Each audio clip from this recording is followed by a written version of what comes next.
here are some that I want to bring to you, James. And so, what's a unpopular King's opinion Let's hear that it. you believe?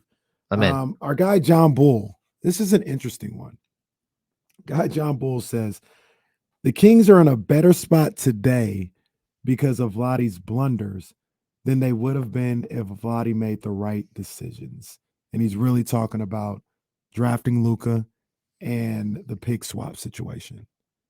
Hmm. Um, yeah, I mean, like, look, I think if you go back and look at the previous, well, we could look at like the last 4 years of Jeff Petrie. Mhm. We could look at the Pete D'Alessandro era, and we could look at the Vlade Divac era and compare all three of those. Mm, I think Vlade did less damage to the franchise. I agree. And that's with that first year where he really wasn't given anyone to support him. Mhm. It was just kind of him on his own. That was a problem. And then him and Peja, uh, Ken Cantanella. I thought I think the beauty of that era is something that probably goes really really unnoticed.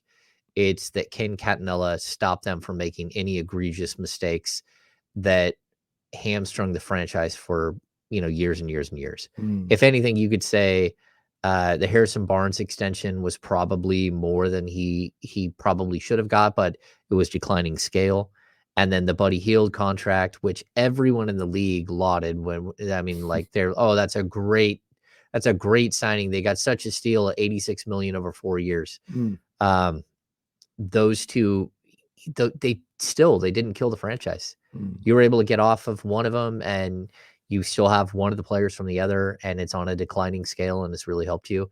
So I think Ken Cantanella probably was the protective layer that helped save Vlade from some mistakes. Yeah.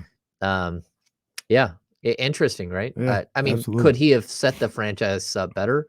Yeah, that whole thing where you traded the 10th pick for the 15th and the 20th and selected Justin Jackson instead of John Collins, and you selected I wanted Harry Monk. Giles instead of OG Anunoby. Yeah. Or if you just stayed at 10 and drafted either Bam Adebayo, who was De'Aaron Bam Fox's was there. teammate, I wanted Monk or too. Donovan Mitchell. Donovan Mitchell. Yeah, Donovan Mitchell at 12. Yeah, those are things where you can go back and really point fingers. But if we look at the Papagiannis draft, Mm. Vlade didn't do anything wrong. No Right. one around Papagiannis was any good at all. The fact that he moved back from 9 to there, Yeah. he should have just drafted Domas. But again, that's not who went That's with the right. number 9 Domas was pick. in The number there. 9 pick is, I'm pretty sure, out of the league. Yeah. Why am I drawing It the kid was from Sacramento? it was oh man, it was like a wing No, forward. it's a forward center. It's Yeah, forward. the kid from Elk Grove. Oh, Marcus Chris. Marquise Chris. Marquise Chris. Yeah, Yeah. yeah. That's who Yeah. was drafted with that Kings pick. Yeah. But even in that, I'll say, in that trade, they were able to get Scal with the 28, which didn't work out. Mm-hmm. But they were able to also get the draft rights to Bogdan Bogdanovic, who ends up Mm-hmm. being the better player out of any of those guys. So yeah, I mean, Vlade made some mistakes, but none of it killed you except for the Luka deal, which, whether you think Luka would run amok here in Sacramento or not, yeah, I think he would have. And the thing about that, this probably would have been my unpopular opinion as well, that would have had all the swords coming at me, is it's not necessarily that he didn't pick Luka. It's Marvin Bagley not being able to stay healthy. Because when Marvin played, he was okay. Marvin had like 32 the other night, by the way. But when he played, he was fine. He was 14-7. He was 14-7. And you wonder if he's able to stay healthy, he's able to build on that, maybe be a 20-8 guy or a 19-8 guy, or whatever the case may be. But it wasn't the fact that he just flat out couldn't play basketball. When he played, he was okay. He just could never stay healthy. And who could foresee that in a lot of situations? Yeah, I think that's the problem, right? You could not have judged that would have been an issue. That and it wasn't just, I've made this point a bunch of times. It wasn't just that he got hurt. It was that he got hurt all the time. So Mhm. for his Mhm. first 3 seasons, he never played more than 20 games in a stretch. And that's really hard. Like, he kept getting basically reset at the beginning because he wasn't able to grow and like, learn the nuances of the game. He was always in rehab mode, Yeah. and that really did play a lot into it. And if Bagley was a 20 and 10 guy, he really was a really good fit. That's why Vlade drafted him.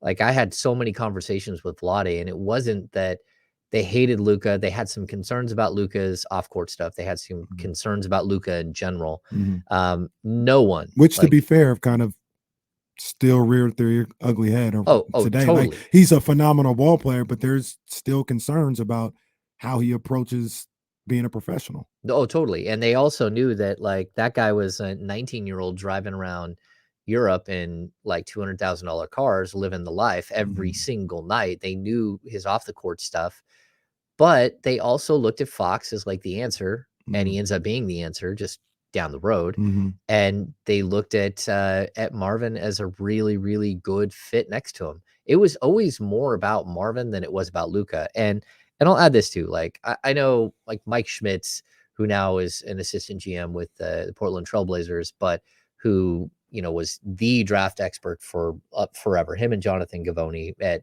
Draft Express. Yep. Like, he's one of the few people that thought that Luca would have. Everyone thought Luca would be really good. Mhm. Everyone thought that he would be like a 28 and 8 guy. Mhm. Everyone, like, most people believed that that's who he was going to be. No one believed he would be a 30 something 10 and 10 guy. Mhm. And I know people can say, oh, that's wrong. That's wrong. No, they always thought his scoring would be slightly limited because he's not a great shooter. Mhm. He's a good shooter, but he's just been incredible. Mhm. And so, like, do you want him on your team? Well, if you want to, didn't you make it to the Western Conference Finals? Yeah, you want him on your team, but can you win a championship with him? We'll have to wait and see. We'll have to. I mean, he's still so incredibly young. Right. What is he, like, He's 23, 24? 24, I believe he is. Yeah, I mean, he's really young. But The again, interesting thing with him though is he's like a 10-year professional. You know what I mean? yeah, So he's been playing. That's a gift and a curse because he's so used to, this level of basketball. He's not phased by anything at this point. He's probably seen it all. But you wonder how long he's gonna play. Like, is he a guy that plays into his mid-30s?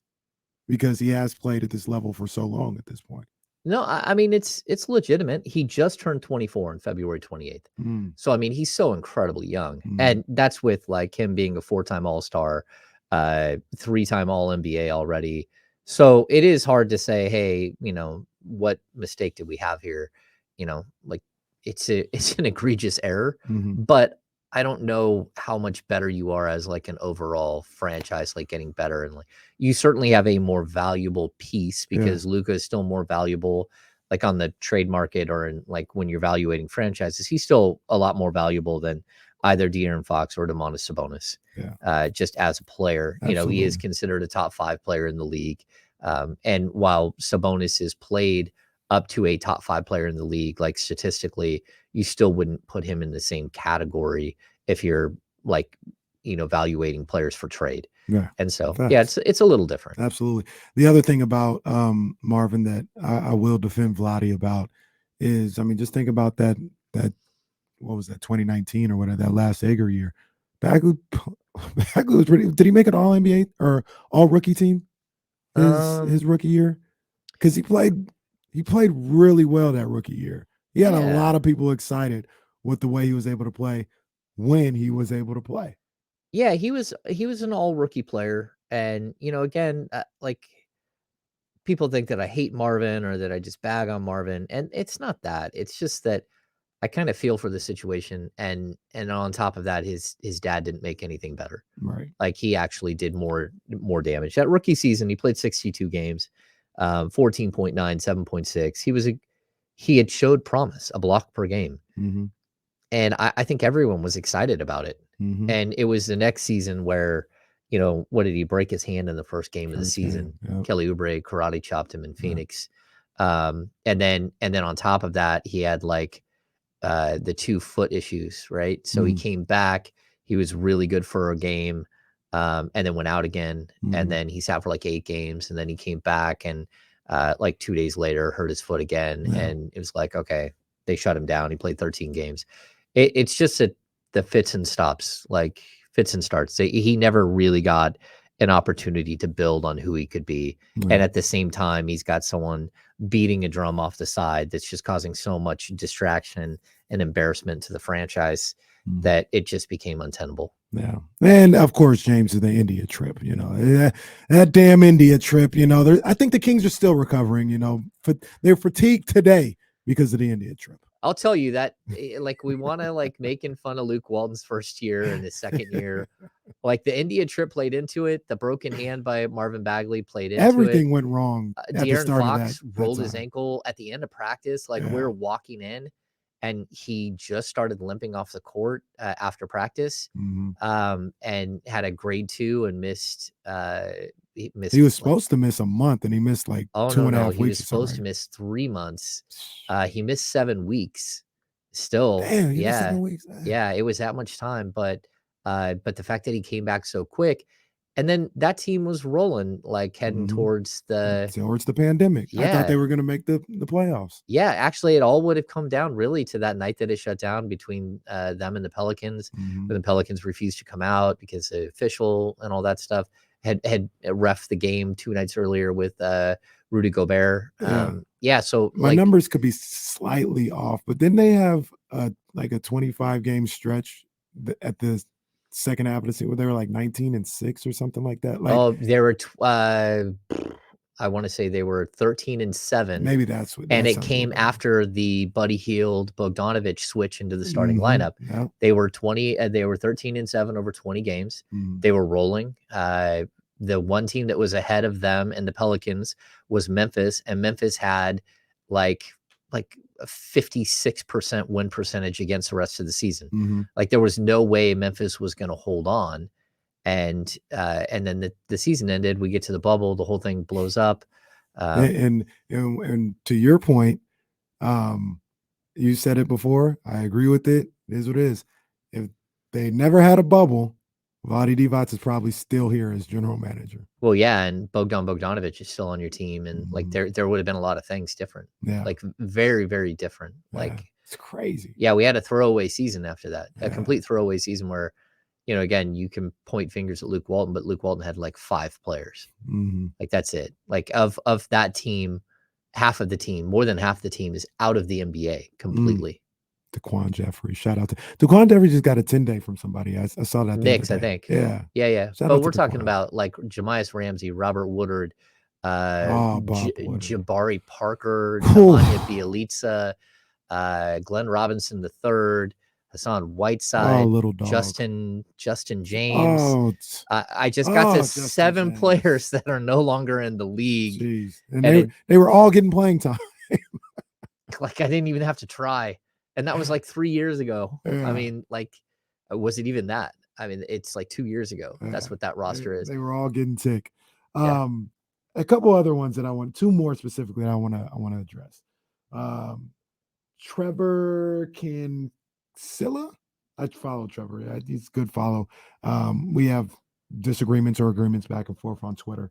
Sorry if I messed up your last name, but he says postseason experience is vastly overrated. If Sac loses in the postseason, that won't be why. They have vet leaders to provide playoff insight, Harrison Barnes, Delly, and Coach Brown, and players with reputations of rising to the occasion in big moments. Plus, it's not like none of these guys have been in the postseason. Okay. Your thoughts about that? My thoughts on that. Harrison Barnes, the last time he was in the NBA playoffs was 2016. 2016. The last time Matthew Dellavedova was in the playoffs, I think, was probably like 2018. Mhm. But this goes back to that whole, man, if you only had a defensive player, and my point would always be, yeah, you can have a KZ Okpala, who's a great defender, but if he can't actually play on the court, then Mhm. what value does he bring as a defensive player? Like, it's one thing to defend somebody for 25 minutes on the court. It's a whole other thing to be a good defender who sits on the bench. Like, that does not help you. Matthew Dellavedova has playoff experience. He can talk to people about playoff experience. He will not be on the court to provide playoff experience. So Kevin Huerter, but now we start looking at, like, he's played in the playoffs. But Malik Monk, no. Hasn't Kessler Edwards been in the playoffs? Yeah, well, yeah, maybe Kessler Edwards. He's been on the bench in a playoff situation. Yeah, De'Aaron Fox never played in the playoffs. Davion Mitchell's never played in the playoffs. I maybe Trey Lyles has played in the playoffs. I'm pretty sure Trey San Lyles Antonio has. Denver too. Yeah. But again, we want to talk about like playoff experience and what does it mean and all that stuff. It does have value. Now, the Kings also have no pressure because no one is expecting anything from them. So if they come out and play loose and play like that, like, hey, this is all gravy, like whatever happens here, it's just an amazing thing that's happening. That's possible that they come out and they play loose and they have that mentality. There's also possibilities that they just don't, like, that there's too much nervous energy, that there's too many mistakes that are made in crucial moments because the moment just becomes too big for somebody. And I think the one good thing that you point to is that De'Aaron Fox, what was it, in like the Sweet 16? Oh yeah, dropped 39 on Lonzo. That was a Lonzo huge Ball. game. That was a highly anticipated game. Yeah, he showed you that he can step up in the moment, and I can